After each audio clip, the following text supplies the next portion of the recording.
Recombinant DNA is the general name for a piece of DNA that has been created by the combination of at least two strands. Recombinant DNA molecules are sometimes called chimeric DNA because they can be made of material from two different species, like the mythical chimera. The DNA sequences used in the construction of recombinant DNA molecules can be originated from any species. For example, plant DNA may be joined with bacterial DNA, or human DNA may be joined with fungal one. Using recombinant DNA technology, literally any DNA sequence may be created and introduced into any of a very wide range of living organisms to create many copies of it.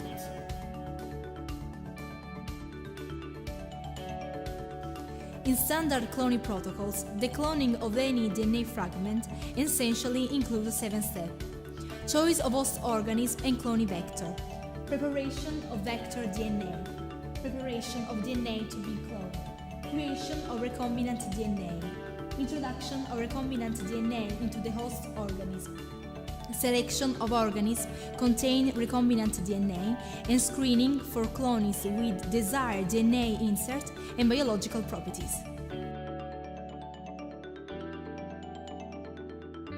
Formation of recombinant DNA requires a gene of interest, a fragment of DNA to be cloned, a cloning vector, a molecule that replicates within living cells. Vectors are generally derived from plasmids or viruses, restriction enzymes, DNA ligase enzyme, and a living cell like bacterial cells.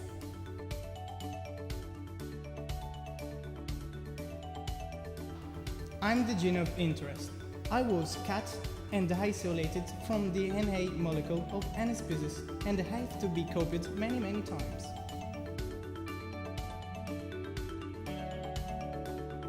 Although a very large number of host organisms and molecular cloning vectors are used, the great majority of molecular cloning experiments begin with me.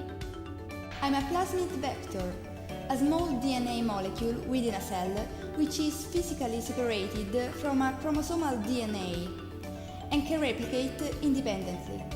I'm most commonly found in bacteria, a small circular, double-stranded DNA molecule. Were found at the end of the 1960s, were special enzymes who defend bacteria from virus infections by cutting the extraneous viral DNA molecules and reducing them into smaller, not infection fragments. Were called biochemical scissors. Each of us cuts the DNA in a specific recognition sequence known as the restriction site. Once we have completed the cuts, two types of single-stranded ends can be obtained.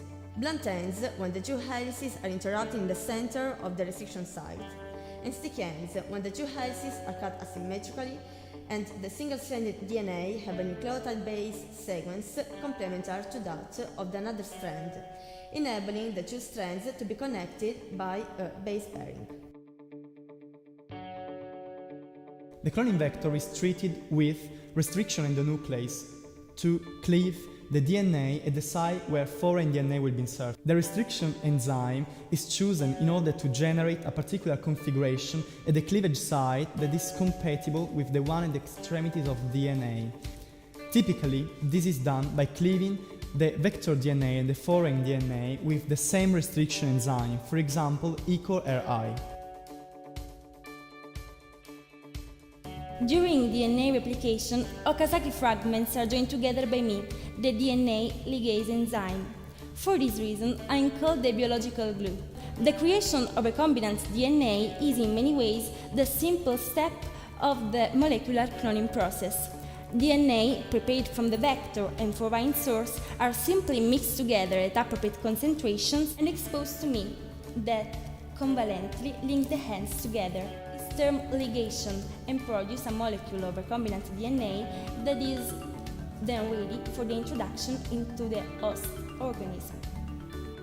Whatever combination of host and vector is used, the vector almost always contains some other DNA segments that are critically important to its function and experimental utility.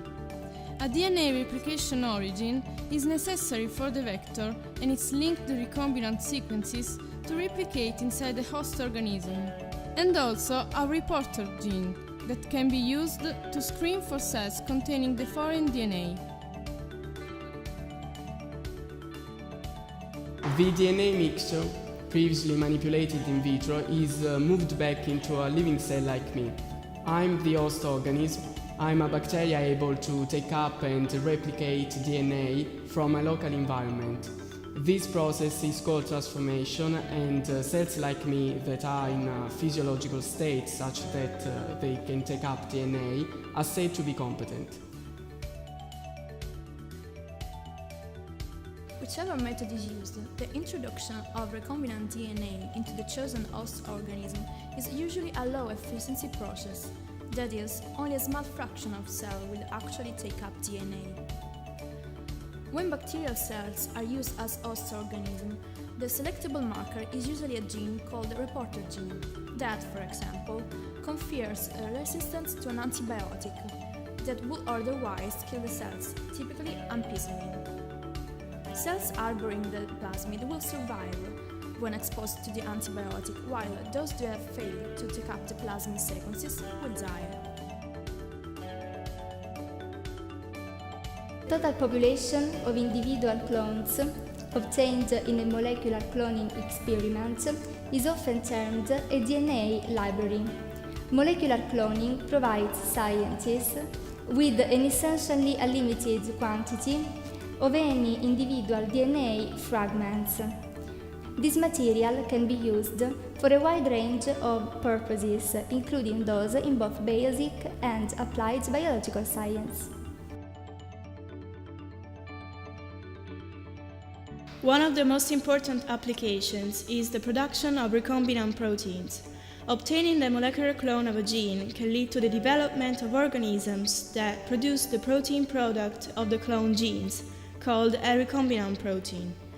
Many useful proteins are currently available as recombinant products. These include recombinant insulin, called to treat some forms of diabetes, or recombinant subunit vaccines, in which a purified protein can be used to immunize patients against infectious diseases without exposing them to the infectious agent itself.